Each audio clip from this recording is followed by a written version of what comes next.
สบายดีพี่น้องพามาเบิ่งดอกไฟมื้อนี้มาตัวใดงามอยู่เจ้า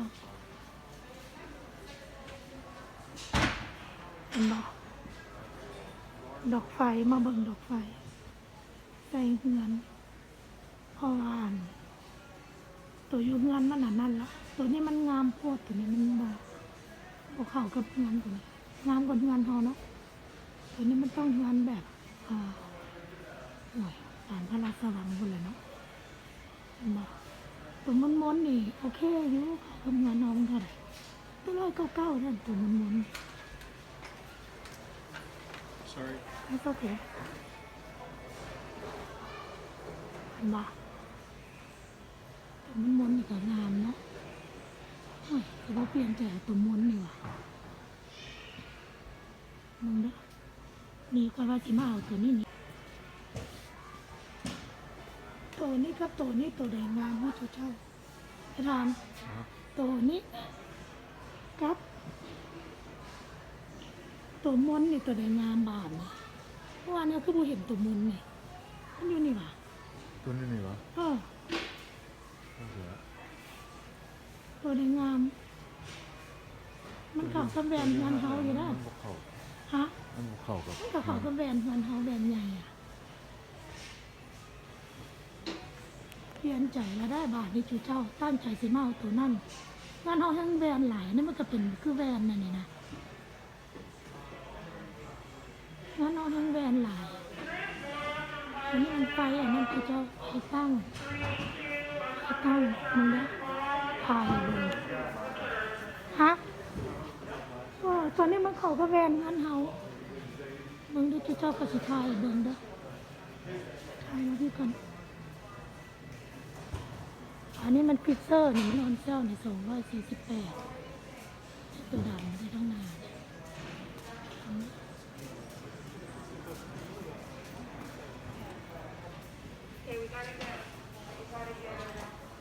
ตัวนี้ไฟพัดลมอันนี้นะเห็นบอกอยู่เจ้าไฟพัดลมเพราะมันเป็นพัดลมตัวนี้ค่ะเห็นบอกเนาะพวกนี้อันนี้งานแบบหลังราคาเป็นล้านมักใส่ตัวนี้เงินเขาบอกว่าล้านเนาะใส่ธรรมดาซิมโพนี่ไฟของน้ำนี่นะไฟของน้ำเห็นบ่น้ำบ่เบิ่งราคามันบ่เบิ่งราคาจังหน่อยเนาะไฟของน้ำเขาก็สิได้เปลี่ยนคือกันดอกไฟของน้ำถ้าเปลี่ยนเอาหมดในงามเจ้าตัวเลื่อมๆนี่เนาะจังเข้ากับตัวควายสิเอาใหม่ๆนี่ของเฮามันแตกอันหนึ่งการสูดร้อนเฮ็ดกระเป๋าต่ำแตก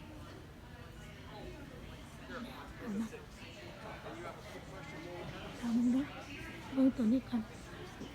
เอามาโฮมดิโป้ตัวนี้เครื่องครบหมดอันนี้ฟังนี้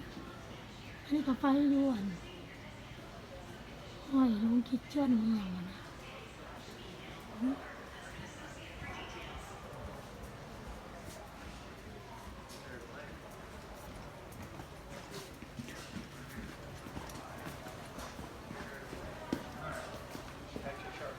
เลขของเฮาแหละแมนแนวนี่แล้วมันแตกมันมีสาม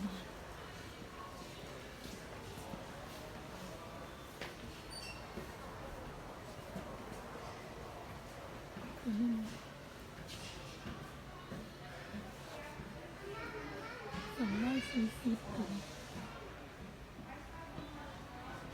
แค่ไหนทอน ถ้าเราน้อยเจ้าอยากได้ตัวนั้นดีจัง เนาะเอาตัวนั้น มันรวดลายกว่าตัวนี้ตัวนี้มันก็บนมันธรรมดา แต่ว่ามันก็งามได้แล้วตัวนี้ก็ลวดลายอยู่ตัวนี้มันมาใหม่ได้หนิพี่เจ้า ตัวนี้ก็เข้ากับเงินเฮานี่นะถ้าตัวนี้ก็เข้าทางงามได้อีกแบบตัวนี้มันมนนี่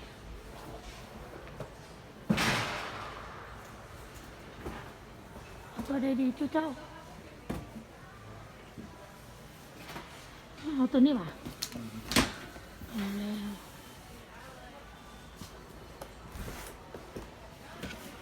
ตัวนี้เบิ่งเนาะให้อาจารย์หิ้วไปแล้วอาจารย์เอาตัวนี้นางนี่หลายเรื่องนะนางนี่ตัวไหนไม่จังสีงามถ้ามันเปลี่ยนหงเงินตัวนี้บอก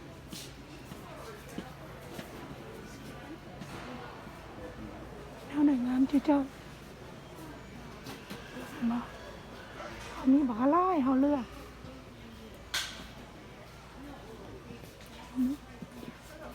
เขาเลือก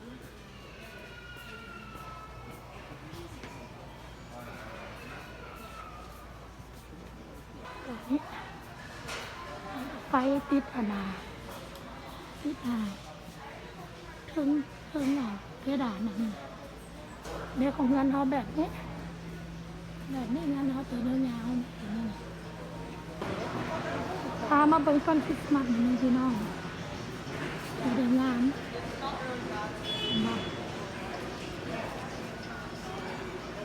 คริสต์มาส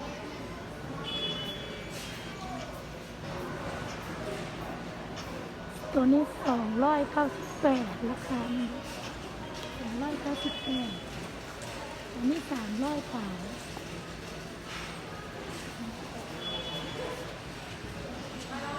ข้างหน้าราคาสูงข้างหน้าเบื้องต้นสีขาวเนาะต้นสีขาวอันนี้298คู่กัน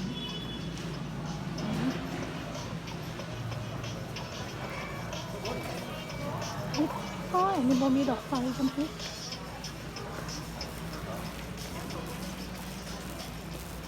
ต้นน้อย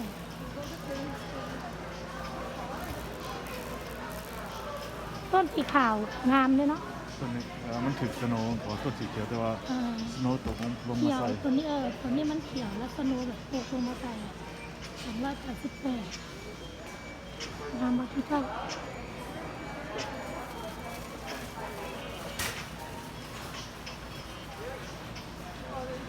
งามเนาะนี่มันพวกก้นไม้ที่มันอยู่น้ำสโนว์แป้วไปเลยปะที่มาไทยคิดมาถึงเบิ้งคือพี่น้อยอันนี้600 บาท600 บาทอันนี้แบบ419ถึงมีไฟมาน้ำมันเลย มันก็คือของเขาแหละมีไฟมานั่น เนี่ย ของเขาถึงมีไฟมานั่น ซุปใส่แล้วก็มีไฟรถ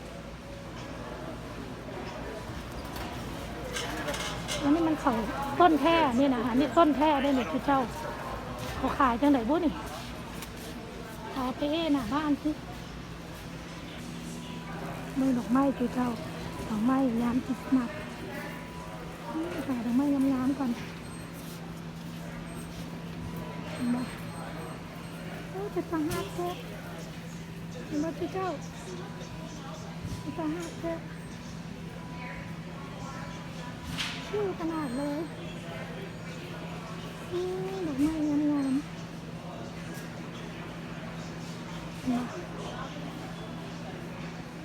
ๆงามขนาด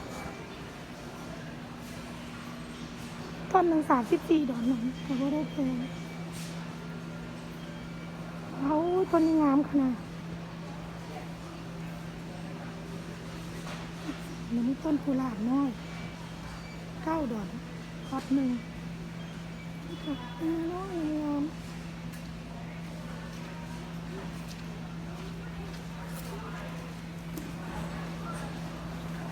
ไออาจารย์ท่าโดนรับไหมลงดอกไม้ยืนอยู่แบบนี้ดอกไม้ยืนอยู่แบบนี้ท่าดอกไม้ที่น้องเดินงามขนาดมีต้นก็ต้องทำแบบบ้านเราเลยลุงโอเคไปพอละใจออกไม่ใจเองนี่ได้แล้วพี่น้องออกเมื่อหลังขี่รถเมื่อมันมึงรถชนหมดแล้วมาเขามาซื้อเครื่องแต่งเฮือนแต่งอย่างนั้นซื้อเครื่องแต่งเฮือนแต่งจานดอกฟืนดอกไฟดอกฟืนดอกไฟนั่นนี่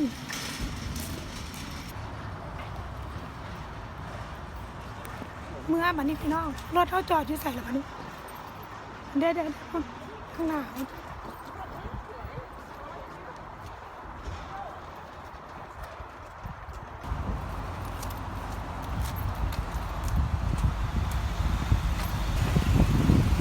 คันนี้ถึงงามด้วยกันมาขี่ออกเมื่อจุดเจ้า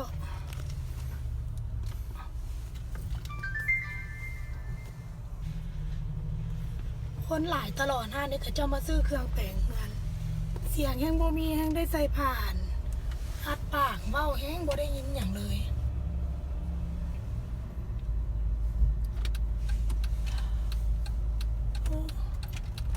พอม่านอยู่นี่เขาก็ปิดแล้วได้เนาะแมันบอกสิบ่ได้มาเอามาแถวบ้านเอาบุญมา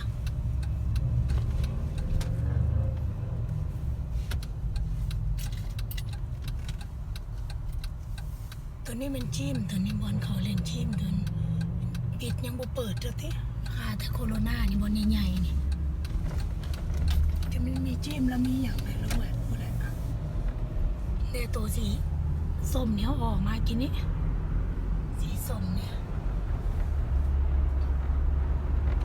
เพื่อปลูกผักหลังบ้านมานี่ปลูกผักบัวผักเทียมปลาเมียนเอาไปเน็บมานานเน็บปลาเมียนเอาเสียบปลาเมียนละกาสปริงหน้าแล้วมันการก็ขึ้นเองย้ำอันปลูกผักปลูกนี่ค่ะนะ ยามใบไม้โต ย้ำใบไม้ปง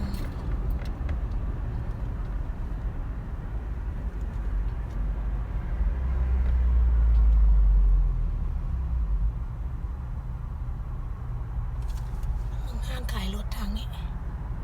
โตโยต้าตัวนี้นี่ถ้าแถวห้างขายรถไปทางนี้ทางในพุ่นก็มีอย่างก็อันนั้นรถอันนั้นนะอย่างก็ลืมมีอย่างก็มีนะไปลืมซื้อมันละเขียว นิสสัน นิสสันก็มีรถเบนซ์รถอย่างก็มีหมดเลยมันดีๆนะเจ้าขออนุญาตเจ้าก็สิขี่ไปใส่ตัวนั้นเลยกินนี่ก็สิลงไฮเวย์พี่น้อง ขี่ไปทางหลัก ไปลัดไปตามทางมาตามทาง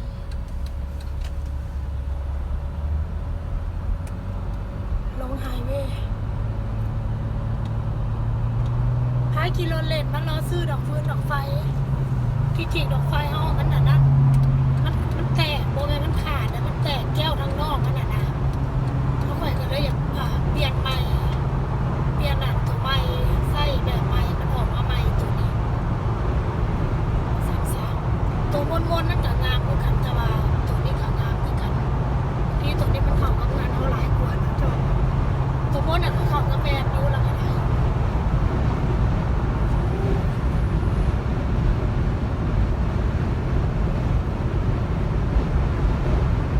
เข้าตัวนี้ก็ดีไม่ทันเลย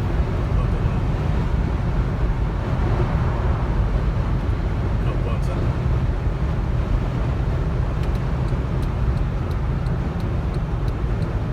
ผ้ามืดโมเมนต์มันมืดมันเหลืองยามแรงอะนะตัวนี้มันน้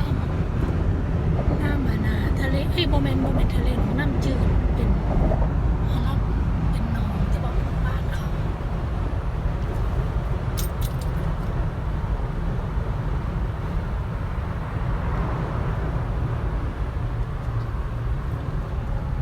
ตะกี้เขาเที่ยวเมื่อทางเหนือก็มีเอาเส้นนี่แหละ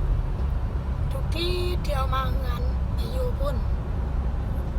อาจารย์ไปเห็นเรียกอยู่พุ่นได้พาครอบครัวไปเซางานอยู่พุ่นทิศหนึ่งยังมางานเทื่อหนึ่ง2 ทิศมางานเทื่อหนึ่งขี่รถนี่ปิวว่องเจองานหลังใหญ่ๆอะ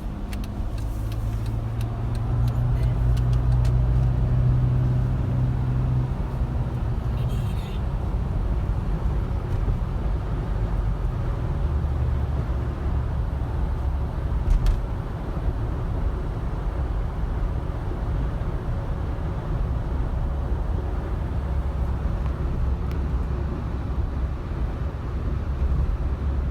ตลาดมาแล้วก็พาขี่รถอัน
ซื้อๆเนาะบ๊ายบาย